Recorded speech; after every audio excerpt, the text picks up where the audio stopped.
el mismo Pablo Escobar. Los senadores, un gusto tenerlo en el programa. Ok, primero, hablemos del individuo, no del Senado, del senador que representa a un país. Hablemos de la persona, del hijo. ¿Estás de acuerdo con este tipo de acciones que no se le dé permiso al hijo de Pablo Escobar de usar la marca de su padre para vender ropas en Colombia, y por qué? Muy buenas noches y un saludo para todos los televidentes de CNN. Pues no estoy de acuerdo con que se le permita el uso de una marca registrada a la figura de Pablo Escobar para comercializar objetos, para comercializar ropa, porque se trata del culto a la personalidad de un criminal, de un asesino, de un individuo que sembró de dolor, de muerte, de lágrimas a Colombia y a muchos países.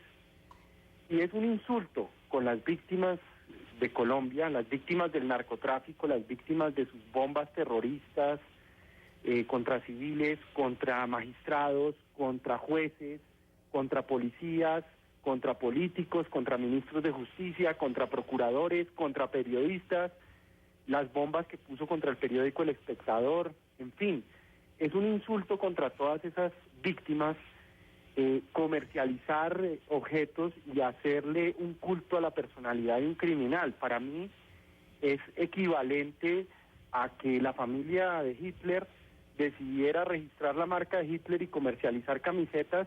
¿Qué pensaría la comunidad judía de un acto de semejante proporción? O asesinos o reconocidos criminales de la historia, rendirles un culto a la personalidad a través de comercializar ropa o camisetas. Me parece que es un insulto y una agresión muy grande. Galán, hay un ejemplo de eso. Hay un ejemplo de eso. La famosa imagen del Che. Para algunos es un ídolo. Incluso jóvenes hoy llevan la camisa, artistas llevan la camisa del Che como si fuera un cantante de rock. Sin embargo, muchas víctimas de la Revolución Cubana te van a decir, él fue un asesino, él fusiló a mucha gente inocente en Cuba y hoy tenemos esa imagen en todo el mundo como si fuera un rockstar.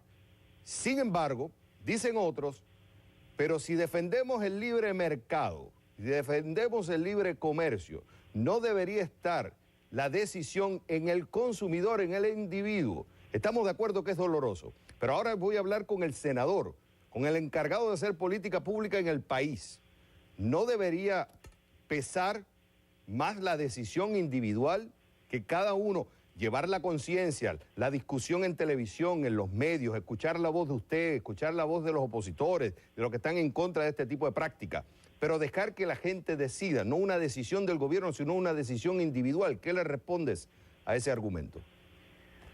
Bueno, yo respondo que es muy peligroso, me parece a mí, para una democracia, cuando figuras como la de Pablo Escobar se les trata de dar como dos caras, como una cara buena, porque fue una persona que construyó casas para pobres en los barrios de Medellín, que tuvo un programa que se llamaba Medellín sin tugurios, y una cara mala del asesino, del narcotraficante, del criminal. Lo mismo podría uno decir sobre cualquier figura criminal. Sobre Hitler uno podría decir que acabó con el desempleo en Alemania, que construyó las grandes carreteras que hoy tiene Alemania, que acabó con la inflación que tenía Alemania, entonces que esa es su cara buena, y que la cara mala es que pues mató a 6 millones de judíos en las cámaras de gas.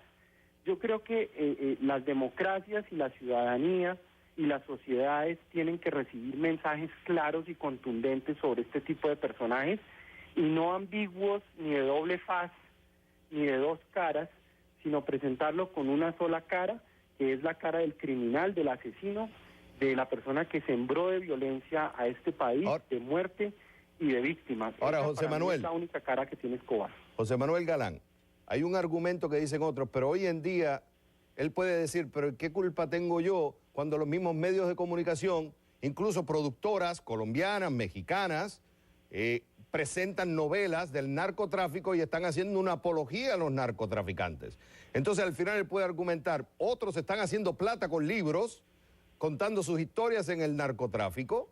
¿Por qué yo no puedo hacer eso tampoco? ¿Por qué ellos pueden hacerlo en Estados Unidos, que incluso acá venden sus libros, venden sus historias, los canales de televisión hacen las novelas? ¿Por qué yo no lo puedo hacer tampoco? ¿Por qué otros estados me lo permiten y no me lo permiten en Colombia? ¿Qué le diría usted a eso? Bueno, yo no estoy en contra de que se hagan novelas y que se escriban libros, desde que esas novelas y esos libros de alguna manera reflejen la verdadera historia que ocurrió y envíen un mensaje para que la historia no se repita. En el caso de la novela más reciente de Pablo Escobar, que se llama Pablo el patrón del mal, Escobar el patrón del mal, producida por el canal Caracol, pues efectivamente al principio mucha gente creyó que se trataba de una novela de apología, pero cuando van viendo la metamorfosis del personaje y se va dando todo el desarrollo de esa carrera criminal y violenta que tuvo Pablo Escobar, pues muchas generaciones que para ellas Pablo Escobar es una figura lejana en la historia que no conocieron, pues empiezan a descubrir qué fue lo que pasó en esa década de los años 80 en Colombia y en el mundo, y a darse cuenta de la historia, de cómo pasó la historia en el país. Entonces, si se da un mensaje, si se cuenta la historia tal como pasó, y la sociedad recibe un mensaje claro, yo no estoy en contra de que se hagan novelas y que se escriban libros, pero ponerle la cara de ese personaje a una camiseta y vender esa camiseta, pues me parece que no está enviando ningún mensaje más allá de un culto a la personalidad de un criminal y de un asesino. Juan Manuel Galán, gracias por estar con nosotros. Muchas gracias a ustedes.